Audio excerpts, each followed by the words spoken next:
When did the second Anglo Burmese war begin? দ্বিতীয় ইঙ্গো ব্রহ্মযুদ্ধ কবে শুরু হয়েছিল? 1851 সালে, না 1852 সালে, না 1853 সালে, না 1854 সালে? কত সালে?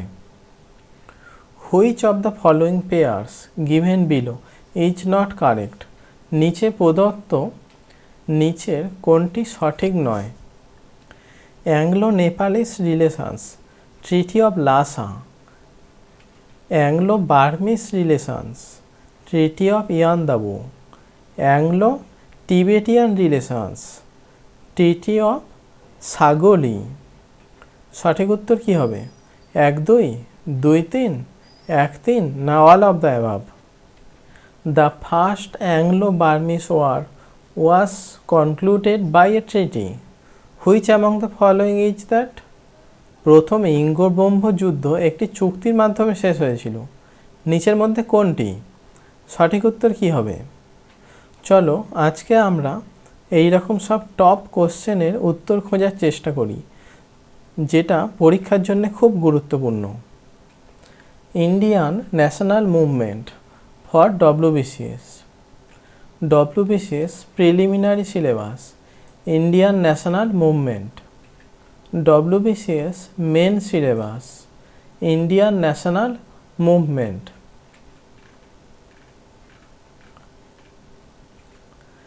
ব্রিটিশ সাম্রাজ্যের বিস্তার ও সীমান্ত নীতি।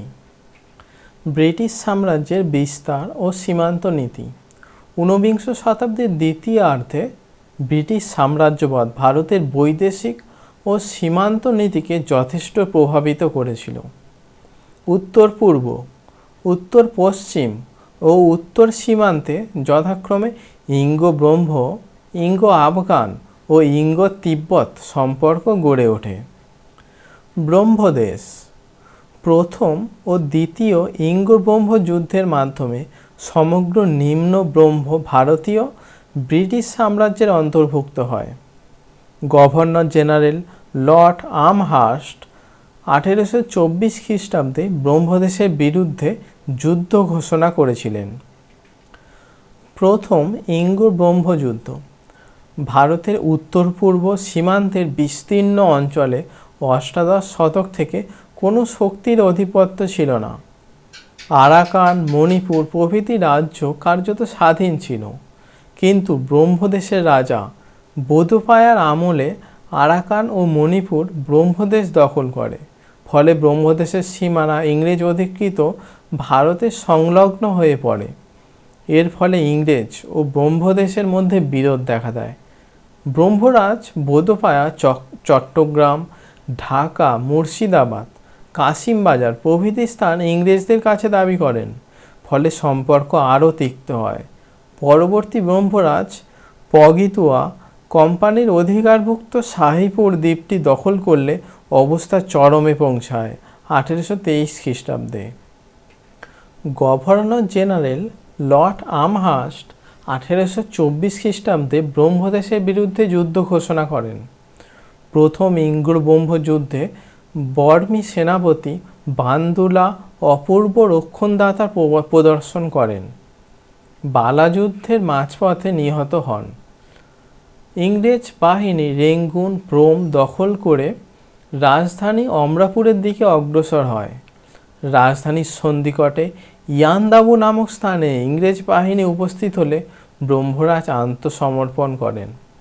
ইয়ান্দাবুর সন্ধি 1826 খ্রিস্টাব্দের দ্বারা প্রথম ইঙ্গো ব্রহ্ম যুদ্ধের সমাপ্তি ঘটে।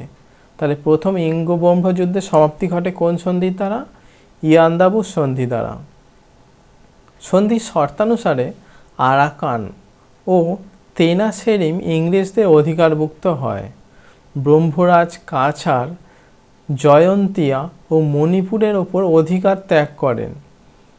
এগুলি কোম্পানির আশ্রিত রাজ্যে পরিণত হয়। ব্রহ্মরাজ 1 কোটি টাকা ক্ষতিপূরণ দিতে সম্মত হয়। ব্রহ্মদেশের রাজসভায় একজন ব্রিটিশ রেসিডেন্ট নিযুক্ত হন। দ্বিতীয় ইঙ্গো ব্রহ্ম যুদ্ধ। লর্ড ডালহৌসি ছিলেন ঘোর সাম্রাজ্যবাদী শাসক। ভারত সীমান্তে অবস্থিত ব্রহ্মদেশের স্বাধীন অস্তিত্ব ছিল তার পক্ষে অসহনীয়। তাই তিনি ব্রহ্মদেশ জয়ের জন্য সচেষ্ট হন। দ্বিতীয় ইঙ্গ্র ব্রহ্মযুদ্ধের কারণ কী ছিল? ব্রহ্মদেশের সঙ্গে ইংরেজদের সুসম্পর্ক বেশি দিন বজায় থাকেনি। ইংরেজদের বাণিজ্যিক স্বার্থকে কেন্দ্র করে দুদেশের সম্পর্ক তিক্ত হয়ে ওঠে। ইয়ান্দাবুর সন্ধির শর্ত অনুসারে ইংরেজ বণিকরা ব্রহ্মদেশে কিছু বাণিজ্যিক সুযোগ সুবিধা পেয়েছিল, কিন্তু ব্রহ্মরাজ ইংরেজ বণিকদের এই বিশেষ সুবিধা কেড়ে নিতে সচেষ্ট হন। ব্রহ্মরাজ থারাবাদী 1840 খ্রিস্টাব্দে ব্রহ্মদেশে ব্রিটিশ রেসিডেন্টের অবস্থান বন্ধ করে দেন। ফ্রান্স সেই সময়ে পূর্ব উপকূলের নিচের প্রভাব বিস্তারে বিশেষ আগ্রহ দেখাচ্ছিল, কিন্তু ডালহৌসি কখনোই চাইতেন না যে বর্মা কোনো ব্রিটিশ বিরোধী ইউরোপীয় শক্তির হাতে পড়ুক। ব্রিটিশ বণিকরা বর্মী সরকারের কর্মচারীদের হাতে লাঞ্ছিত হন। লর্ড ডালহৌসি ক্ষতিপূরণ দাবি করে কমডোর ল্যাম্বার্টকে রেঙ্গুনে পাঠিয়ে দেন, কিন্তু ব্রহ্মরাজ ইংরেজ দাবি মানতে অস্বীকার করেন। যুদ্ধ। ব্রহ্মরাজ ইংরেজদের ক্ষতিপূরণের দাবি অস্বীকার করায় ডালহৌসি যুদ্ধ ঘোষণা করেন। এইভাবে শুরু হয় দ্বিতীয় ইঙ্গ যুদ্ধ 1852 খ্রিস্টাব্দে। জেনারেল গডউইন খুব শীঘ্রই রেঙ্গুনে প্রোম এবং বর্মার আরও কতকগুলি গুরুত্বপূর্ণ শহর দখল করে নেন। 1852 ডিসেম্বরে ইংরেজরা পেগু অধিকার করে নেয়। ব্রহ্মদেশ এই যুদ্ধে সম্পূর্ণ বিপর্যস্ত হয়। ডালহৌসি সমগ্র নিম্ন ব্রহ্মদেশ ব্রিটিশ সাম্রাজ্যভুক্ত করেন।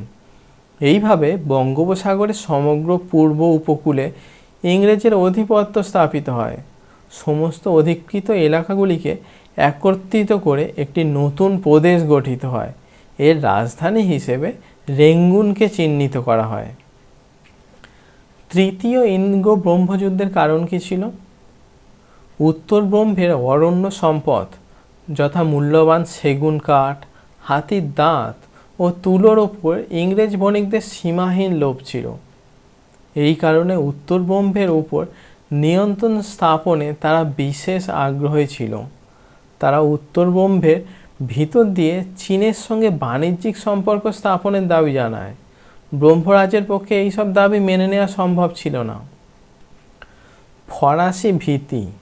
1878 খ্রিস্টাব্দে ব্রহ্মরাজ মিন্ডনের মৃত্যুর পর এক গৃহযুদ্ধের মাধ্যমে তার পুত্র থিবো সিংহাসনে বসেন। তার আমলে ফ্রান্সের সঙ্গে ব্রহ্মদেশের ঘনিষ্ঠ রাজনৈতিক ও বাণিজ্যিক সম্পর্ক স্থাপিত হয়। ব্রহ্মদেশে ফরাসিরা ব্যবসা বাণিজ্য, ব্যাংক নির্মাণ, রেলপথ নির্মাণ ও খনি ব্যবহারের অনুমতি পায়। ফরাসি প্রভাব বৃদ্ধিতে ইংরেজরা আতঙ্কিত হয়ে ওঠে এবং এর ফলে ইঙ্গ-ব্রহ্ম যুদ্ধ অবশ্যম্ভাবী হয়ে পড়ে। এই সময় বোম্বে বার্মা ট্রেডিং কর্পোরেশন নামে একটি ইংরেজ বণিক সংস্থার সঙ্গে থিবোর বিরোধ বাধে।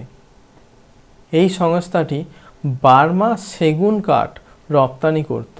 ব্রহ্মরাজ কোম্পানিটির বিরুদ্ধে বেশ কিছু অনিয়ম ও অবৈধ বাণিজ্যের অভিযোগ তোলেন এবং সংস্থাটির কাছে 23 লক্ষ টাকা জরিমানা দাবি করেন। ভারতের বড়লাট লর্ড ডাফরিন এর জবাবে এক চরমপত্র পাঠান। চরমপত্রের দাবিগুলি কোনো স্বাধীন রাজ্যের পক্ষে মেনে নেওয়া সম্ভব ছিল না। থিবো তা প্রত্যাখ্যান করেন। এর ফলে 1885 খ্রিস্টাব্দের 13ই নভেম্বর তৃতীয় ইঙ্গ ব্রহ্মযুদ্ধ শুরু হয়। তৃতীয় ইঙ্গ ব্রহ্মযুদ্ধ 1885 খ্রিস্টাব্দের 13ই নভেম্বর তৃতীয় ইঙ্গ ব্রহ্মযুদ্ধ শুরু হয়। অচিরেই থিবো আত্মসমর্পণে বাধ্য হন। 1886 খ্রিস্টাব্দের 1 জানুয়ারি লর্ড ডাফরিন উত্তর ব্রহ্মদেশ দখল করেন। ইঙ্গ নেপাল যুদ্ধ। নেপাল রাজ্য ও ব্রিটিশ সাম্রাজ্যের মধ্যে কোনো সুনির্দিষ্ট সীমারেখা না থাকায় উভয়ের মধ্যে সীমান্ত সংঘর্ষের উদ্ভব হয় এবং নেপালের বিরুদ্ধে সামরিক অভিযান পাঠানো হয়। যুদ্ধে পরাস্ত হয়ে নেপাল ইংরেজদের সঙ্গে সুগৌলির সন্ধি করে 1816 খ্রিস্টাব্দে। তাহলে ইঙ্গ নেপালের মধ্যে কোন সন্ধি হয়েছিল? সৌগৌলির সন্ধি। এই শর্ত অনুসারে ইংরেজরা সিমলা, মৌসুরি ও আলমোড়া লাভ করে এবং নেপালের রাজধানী কাঠমান্ডুতে একজন ইংরেজ রেসিডেন্ট রাখার ব্যবস্থা হয়। আফগানিস্তান। প্রথম ইঙ্গো আফগান যুদ্ধ।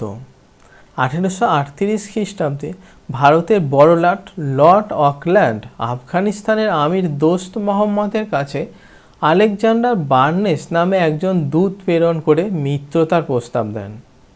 এই দৌত্য ব্যর্থ হলে দোস্ত মোহাম্মদ রাশিয়ার দিকে ঝুঁকে পড়েন।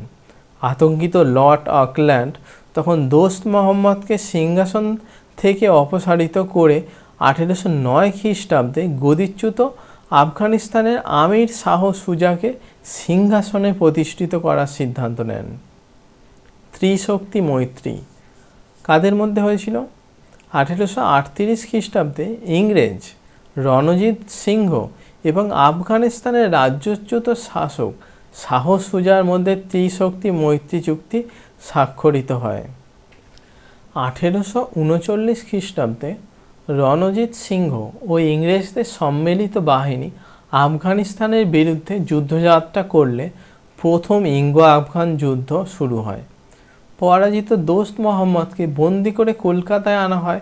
উদ্দেশ্য ছিল 1809 সালে গদিচ্যুত আমির শাহ সুজাকে পুনর্বার সিংহাসনে বসানো। কাবুল দখল করে শাহ সুজাকে সিংহাসনে বসিয়েও ছিলেন। 1841 সালে দোস্ত মোহাম্মদের পুত্র আকবর খানের সাথে ইংরেজদের চুক্তি হয় এবং ইংরেজরা কাবুল ছেড়ে চলে আসেন এবং দোস্ত মোহাম্মদ আবার কাবুলের সিংহাসনে বসেন।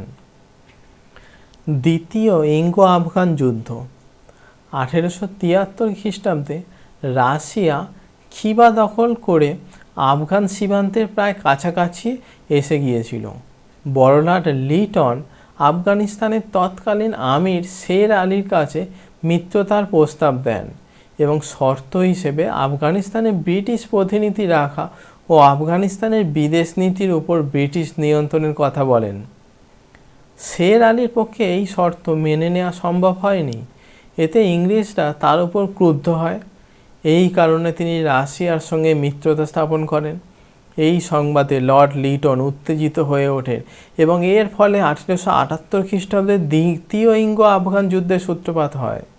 যুদ্ধে পরাজিত শের আলী রাশিয়ায় পলায়ন করেন এবং সেখানেই তার মৃত্যু হয়। ইংরেজরা তার পুত্র ইয়াকুব খাঁকে আফগানিস্তানের সিংহাসনে বসায়। 1892 খ্রিস্টাব্দে লর্ড ল্যান্সডাউন এর আমলে sir Martin Durand Bharat Afghanistan সীমানা চিহ্নিত করেন। এই সীমানা ভারত ডুরান্ট লাইন নামে খ্যাত। তাহলে ভারত আর আফগানিস্তানের মাঝখানে ডুরান্ট লাইন আছে। তৃতীয় ইঙ্গো আফগান যুদ্ধ 1919 খ্রিস্টাব্দে। 1917 খ্রিস্টাব্দে রুশ বিপ্লবের ফলে রাশিয়ায় স্বৈরাচারী জারতন্ত্রের অবসান ঘটে এবং নতুন সাম্যবাদী সরকার প্রতিবেশী দেশগুলির সঙ্গে শান্তি ও মৈত্রতার নীতি ঘোষণা করে। এর ফলে আফগানিস্তানের উপর থেকে রুশ ভীতি দূর হয় এবং তাদের কাছে ব্রিটিশ সাহায্যের অপ্রয়োজনীয়তা হয়ে পড়ে। এ সময় কাবুলে একটি ইংরেজ বিরোধী গোষ্ঠীর উৎপত্তি ঘটে। এই দলের প্রভাবে আমান উল্লাহ ইংরেজদের বিরুদ্ধে তৃতীয় ইঙ্গো আফগান যুদ্ধ শুরু করেন 1919 খ্রিস্টাব্দে। রাওয়ালপিন্ডির সন্ধির দ্বারা এই যুদ্ধের অবসান ঘটে। তাহলে তৃতীয় ইঙ্গো আফগান যুদ্ধ কোন সন্ধির দ্বারা শেষ হয়? রাওয়ালপিন্ডির সন্ধির দ্বারা 1919 খ্রিস্টাব্দে। 1921 খ্রিস্টাব্দে স্বাক্ষরিত অপর এক সন্ধির দ্বারা উভয় পক্ষ উভয়ের স্বাধীনতা স্বীকার করে নেয় এবং উভয়ের মধ্যে রাষ্ট্রদূত বিনিময়ের মাধ্যমে শান্তি ও মিত্রতা স্থাপন করে। তিব্বত। দলাই লামা নামে এক ধর্মগুরু তিব্বত দেশ শাসন করতেন। ঘোরতর সাম্রাজ্যবাদী লর্ড কার্জন 1904 খ্রিস্টাব্দের আগস্ট মাসে কর্নেল ইয়ং হাজব্যান্ডের নেতৃত্বে রাজধানী লাসায় একটি সেনাবাহিনী পাঠিয়ে দেন। তিব্বতীয়রা বাধা দিয়ে পরাজিত হয় এবং দলাই লামা প্রাণ ভয়ে চীনে পলায়ন করেন। শেষ পর্যন্ত 1904 খ্রিস্টাব্দের সেপ্টেম্বর মাসে তিব্বতীয়রা এবং ইংরেজদের মধ্যে লাসা চুক্তি স্বাক্ষরিত হয়। তাহলে লাসা চুক্তি তিব্বতীদের সঙ্গে ইংরেজদের মধ্যে হয়েছিল?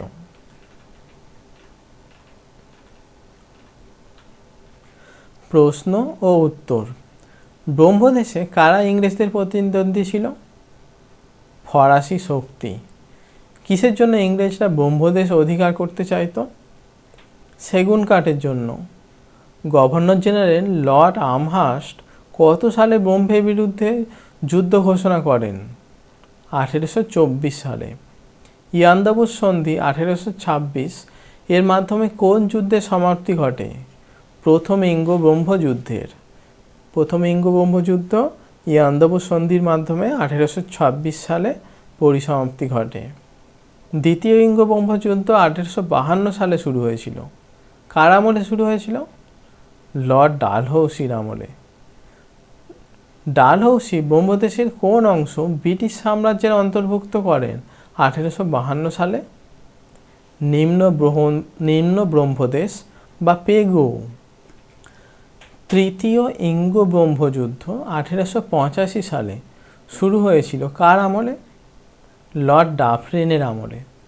তৃতীয় ইঙ্গ ব্রহ্মযুদ্ধের ফলে 1886 সালে কোন অংশ ইংরেজের ভারত সাম্রাজ্যের অন্তর্ভুক্ত হয়? উত্তর ব্রহ্মদেশ। তৃতীয় ইঙ্গ ব্রহ্মযুদ্ধের সময় ব্রহ্মদেশে কে রাজা ছিলেন? থিবো। সগৌলি সন্ধি 1816 খ্রিস্টাব্দে কাদের মধ্যে স্বাক্ষরিত হয়েছিল? নেপাল ও ইংরেজ কোম্পানির মধ্যে। প্রথম ইঙ্গ আফগান যুদ্ধ কখন হয়েছিল? 1839 থেকে 42 সালে। আফগানিস্তান 1839 সালে কোন গভর্নর জেনারেল প্রথম আক্রমণ করেন? Governor general Auckland. 1839 সালে কে আফগান রাজা ছিলেন? দোস্ত মোহাম্মদ। ভারত সরকার অকল্যান্ড, রঞ্জিত সিং এবং শাহ সুজা কত সালে ত্রিশক্তি চুক্তি স্বাক্ষর করেন? 1838 সালে। কত সালে রঞ্জিত সিং এবং ইংরেজদের সম্মিলিত বাহিনী আফগানিস্তান আক্রমণ করে? 1839 সালে। কত সালে দোস্ত মোহাম্মদের মৃত্যু হয়েছিল? 1863 সালে। 1892 সালে লর্ড ল্যান্সডাউনের আমলে কে ভারত আফগানিস্তানের সীমানা চিহ্নিত করেন? Sir Martin Durand. 1876 সালে কে ঘোষণা করেন রাশিয়ার হাতে আফগানিস্তানকে আমি কোনোদিন যন্ত্র হতে দেব না? লর্ড লিটন। কত সালে ইংরেজ বাহিনী আফগানিস্তান আক্রমণ করে এবং শুরু হয় দ্বিতীয় ইঙ্গ আফগান যুদ্ধ? 1878 সালে। কে ইংরেজদের সাথে গান্ধামার্কেট সন্ধি 1879 সই করলেন? শের আলীর পুত্র ইয়াকুব খান। তৃতীয় ইঙ্গ আফগান যুদ্ধ কবে হয়েছিল? 1919 সালে। কোন সন্ধির দ্বারা তৃতীয় ইঙ্গ আফগান যুদ্ধ শেষ হয়েছিল? রাওয়ালপিন্ডির সন্ধি 1919 সালে। আফগানিস্তান ও তিব্বতে ইংরেজের নীতি চালিত হতো কিসের দ্বারা? রুশ ভীতির দ্বারা, রুশ ফোবিয়া। কোন গভর্নর জেনারেলের সময় সিন্ধু প্রদেশ ব্রিটিশ সাম্রাজ্যভুক্ত হয়? লর্ড এলেনবারের সময়। কত সালে লর্ড কার্জন কর্নেল ফার্নিন্স ইয়ং হাজব্যান্ডের নেতৃত্বে এক সশস্ত্র বাহিনী তিব্বতের রাজধানী লাসার অভিমুখে পাঠিয়েছিলেন? 1904 সালে। লাসা চুক্তি কাদের মধ্যে হয়েছিল? লাসা চুক্তি কবে কাদের মধ্যে হয়েছিল? 1904 সালে তিব্বতীয়রা এবং ইংরেজদের মধ্যে। লাসা শব্দের অর্থ কী? দেবভূমি। কত সালে ইঙ্গ রুশ চুক্তির দ্বারা ইংল্যান্ড ও রাশিয়া উভয়ই তিব্বতের নিরপেক্ষতা মেনে নিয়ে তিব্বতের ওপর চীনের সার্বভৌমত্ব স্বীকার করে নেয়? 1907 সালে। MCQ: when did the second Anglo Burmese war begin? দ্বিতীয় ইঙ্গ ব্রহ্মযুদ্ধ কবে শুরু হয়েছিল? 1852 সালে। সঠিক উত্তর অপশান বি, 1852 সালে। Which of the following pairs given below is not correct, নিচের প্রদত্ত নিচের কোনটি সঠিক নয়? Anglo Nepalese relations treaty of Lhasa, Lhasa তো তিব্বতের সঙ্গে হয়েছিল। Anglo Burmese relation treaty of Yandabo, হ্যাঁ এটা ঠিক আছে, দুই একটা ঠিক। Anglo Tibetan relation treaty of Sagauli, না এটাও ভুল, তাহলে 1 আর 3 ভুল, দুইটা একমাত্র ঠিক। তাহলে সঠিক উত্তর হবে অপশান সি, 1 আর 3, 1 and 3 অনলি। সঠিক উত্তর option C, 1 and 3 only. The first Anglo Burmese war was concluded by a treaty which one among the following is that, প্রথম ইঙ্গবঙ্গ যুদ্ধ একটি চুক্তির মাধ্যমে শেষ হয়েছিল, নিচের মধ্যে কোনটি? ইঙ্গ ব্রহ্মযুদ্ধ, তাহলে ট্রিটি অফ ইয়ান্দাবু। সঠিক উত্তর option C, treaty of Yandabo. Who was the governor general when the first Anglo Burmese war started, প্রথম ইঙ্গবঙ্গ যুদ্ধ শুরু হওয়ার পরে গভর্নর জেনারেল কে ছিলেন?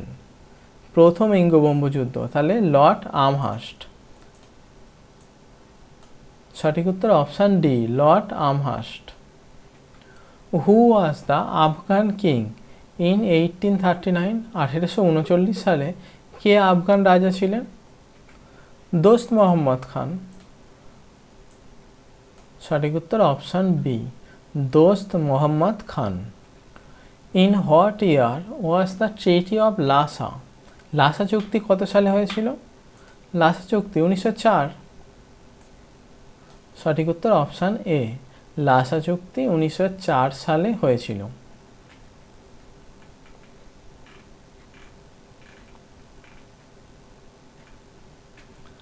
পরের ক্লাসে অর্থনৈতিক বিবর্তন এই চ্যাপ্টারটা পড়া হবে এবং তারপরে এই চ্যাপ্টারের প্রশ্ন উত্তর নিয়ে আলোচনা করা হবে এবং তারপরে এই চ্যাপ্টার থেকে ডব্লিউবিসিএসে যত ধরনের পরীক্ষায় এমসিকিউ এসছে এবং পরবর্তী পরীক্ষায় যেসব ধরনের এমসিকিউ আসতে পারে সেই সব এমসিকিউ নিয়ে আলোচনা করা হবে।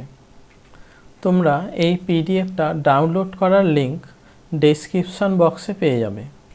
Seat sir for West Bengal students এই চ্যানেলটিকে সাবস্ক্রাইব করে রাখো। ভিডিওটি ভালো লাগলে লাইক করো এবং কমেন্ট করে জানাও আর কী বিষয়ে ভিডিও চাও এবং ভিডিওটা তোমাদের বন্ধুদের সাথে শেয়ার করো।